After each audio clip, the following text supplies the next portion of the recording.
Hi, this is Nick from Hemlock and Hyde, and I'm going to answer some of your small business slash leathercraft questions.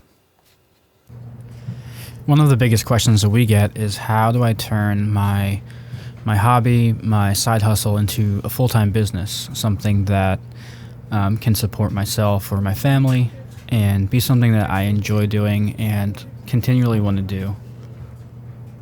And I think the short answer to that is that you might not be able to. I think there's a lot of people out there that will tell you, yes, absolutely, you can do it. But it takes a certain mindset. It takes a little bit of luck. It takes a lot of different things to line up for success to happen. And it's not easy by any means. I think my biggest tip is to try to do it slowly, organically, and in a way that is sustainable for yourself as far as like production goes and for your well-being. You learn a lot that way, and if you find yourself with, on the good side of that, way too much to do, including orders, purchasing, and all that stuff, you're going to find yourself in over your head and unable to support that, and then that inevitably will lead to failure. And failure is not a bad thing, but if you fail too hard, you might not be able to come back from it. I encourage people to fail all the time.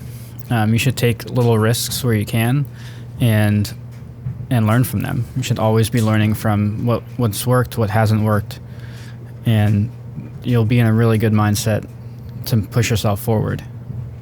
So you found yourself, you have a product you'd like to sell and get in front of people. How do you know if it's going to be something that's going to sell or not? From our experience, what we did was we started with a small collection, and then we did some shows, in-person shows, in some local markets. One of the important things about the shows is you have to choose the show for who you think your customer is.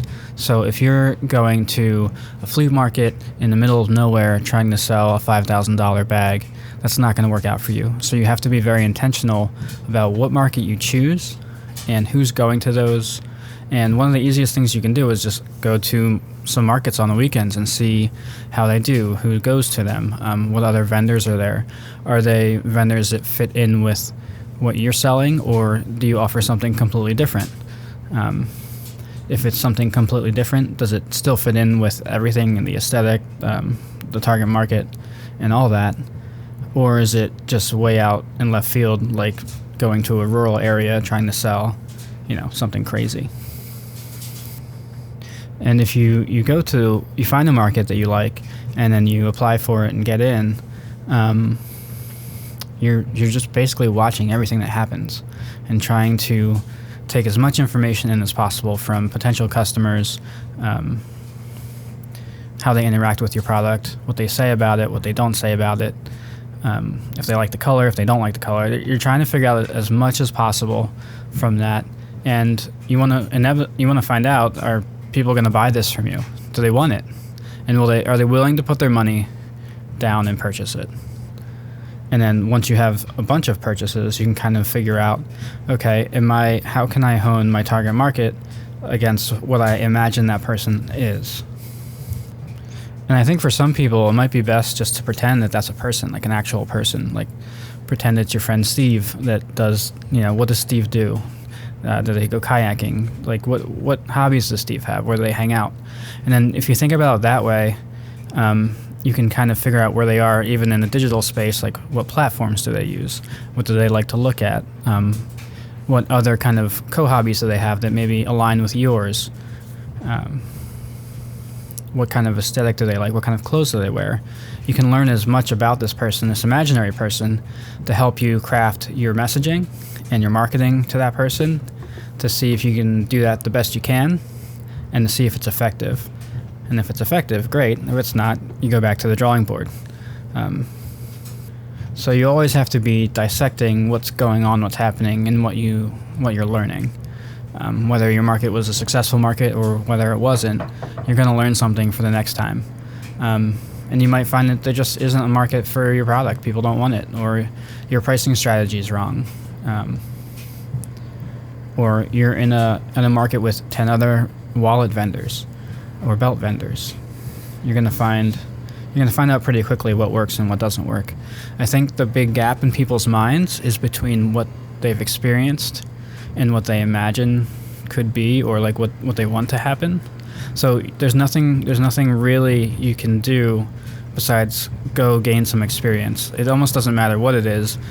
Just gain the experience and learn from it. Because you won't know those things unless you're there. So you won't know about that market until you go there. So you have to go there and figure it out. Another helpful tip in my mind is making sure that everything you're saying is consistent, from your brand image, like the photography you use, your website, your booth at your market, if you're doing in-person shows. Everything should be telling the customer the same thing so that they feel comfortable with you, and you're gaining trust with them by being consistent. So if you're at a market and your stuff looks super high end, and then they go to your website and everything's like looks raw and rustic, they're going to be confused. And when people are confused, they don't buy from you. They're going to be like, never mind, this isn't what I thought it was. See you later. So all that being said, leathercraft is something that can be picked up pretty quickly and for relatively an inexpensive amount. You can start hand stitching wallets for real cheap. You need thread, you need leather, you need needles, and that's the very beginning. So like, there's two sides to it. Like, is your craft honed enough that you want to start selling it, or are your designs good enough to want to be sold to where people want to buy them? They're two completely different questions. So I'm going to just assume that you're at the point where you have a product, you love it, and you want other people to love it too. So kind of going back to the market, you have to think really hard about what is different about what you produce. Why is it special? If it's handmade, that's great. If it's not, that's great too. But like, what makes your stuff different, and not just like, oh, I use the best materials. Like, what makes it different? You have to really, in your mind, have a clear vision of what that looks like so that you can communicate that to your customer. So for us, Leanne focuses on design. We focus on vegetable tan leather. We focus on brass. We focus on the handmade and the quality craftsmanship. It's made in the U.S., designed in the U.S. There's a lot of things that are specific to us. Even our color choices and palette, even how you interact with us on social media. Those are all differentiators for us. So you have to think about, for you, what makes what you do different, and why is that important, and how do you tell your customer about it? I feel like strategy for growth can be overwhelming in a lot of ways, and I think you need to kind of implement multiple ways of doing it. For us, we try to attract people that appreciate what we do, and we're never going for the hard sell. I don't believe that anybody wants to be sold to, and I think everyone probably can think of a time where they were hard sold to, and in the moment they were just like, this is gross, like I want nothing to do with this, and you're absolutely not getting my money. So you have to think about the times and learn from the times where you personally didn't like an interaction with someone in a sales type of role, or think of an interaction that you loved, and what about that made you feel comfortable and want to put your money down? Because it probably wasn't purely a price thing. Like, pricing is a very psychological game. A long time ago, I think when we were in our first apartment, we were buying a new mattress. And I don't know if anyone's gone mattress shopping before, but it's not a fun thing. It's not extremely fun. We went to a place and we got hard sold to. Like, the guy printed out a sheet and said, this is your price for the next 4 hours.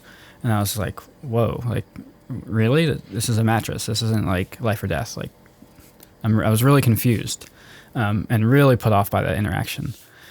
We actually ended up going across the street, paying more money to another company that just, they let us do our thing. They they showed us around, they answered our questions and said, you know what, if you need anything, I'll be over here. And we were like, yeah, this is the one we want. And then we bought it, they delivered it, that was it. So those are two very different interactions, and one person got our money and the other person didn't. So anytime you're trying to convince somebody that they need what you have, you're going to lose. They're going to lose. Everyone loses. So don't do that. Don't just don't try to force somebody into buying something from you, because they're not going to be happy. That's not your ideal customer, and you should always have an ideal customer in mind when you're selling. That doesn't mean everybody is going to be your ideal customer, but you're going to save yourself a lot of headache on returns, on the customer service aspect, and your general well-being and happiness, because dealing with customers and people that expect a lot more out of you or expect a different kind of value out of you is really frustrating. You set your values, your prices, and you try to attract your ideal customer. So if you're trying to get excuse me. So if you're trying to get the wrong customer to come over to you, it's a lot more effort and a lot more frustrating in the end for everyone to do it that way. So going back to being consistent in your messaging and your aesthetic and everything about your brand, like most of the times, if you look at your brand, you think, well, that's going to attract a certain customer. Well, that's a good thing. Like that's a good thing to recognize. So can you lean even deeper into that and like create a whole little world that people like to shop from? Like Apple does a fantastic job at this. They've kind of gone a little bit off in recent years, but they did a really great job of basically creating a whole ecosystem that people want to buy from for one reason or another. And you can kind of do your own personal case studies and ask yourself questions about, well, why is Apple successful? What is it about their brand that's different? How do they message their products in the premium world? And then think about yourself and how you want to kind of message to your customer. And that's something you have to figure out by yourself. It's not an easy thing to do, but you have to figure out how you want to talk to your customer. And don't go, in my opinion, don't go the super formal route. I don't think that really connects with anybody. I think everyone thinks they need to be formal and businessy, and you absolutely do not. There's plenty of casual companies out there that do a great job of telling customers who they are by how they're speaking to them. So I kind of feel like I'm rambling at this point, but if you're trying to take your business or your side hustle, your hobby into a business, you have to ask yourself what's working. And if nothing's working, you might have to retool completely. But ask yourself what's working and keep trying to do that. It's a slow, painful process. So not everybody is really cut out to be someone who owns their own business and runs their own business. Some people have been successful for decades and still failed. It's not an easy thing to do. And I don't think you should kid yourself in thinking, oh, it'll be fun, great, and fantastic. So whatever job you're doing right now, like at your day job, would you do that for a lot less money? Would you do that to the best of your ability because everything is riding on it? And would you be the one? Are you okay with setting the agenda and pushing everything forward? Because you're the only one now. So it's a lot of responsibility, and it's not meant for everybody. And you got to be really honest with yourself. There's nothing wrong with having a hobby. Like there's absolutely nothing wrong with having a hobby.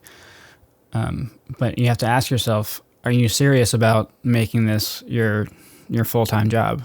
Are you willing to spend the time on it? Are you willing to wait? Because you might be in the negative. You might be funding it through your day job in the negative for a certain period of time. And if you have a partner, is that person on board with you completely? Because if they're not, you're going to find yourself a lot more frustrated. Like we work together every day, and I don't know a lot of people that can say that about their spouse or their partner. You have to be very open and clear in your communication. You have to divide and conquer on all sorts of things, household and business-wise. So that seems like a good enough place as any to give this a stop. And if you have another question, a follow-up question, or if you have specific questions you want to talk about, maybe this is something we'll do more often. I love talking about small business strategy, and if maybe we'll turn this into something where we have people on and we can have full-on conversations about how they're where they are in their business and what kind of goals they're setting for themselves. So, hope you enjoyed listening. I'll talk to you soon.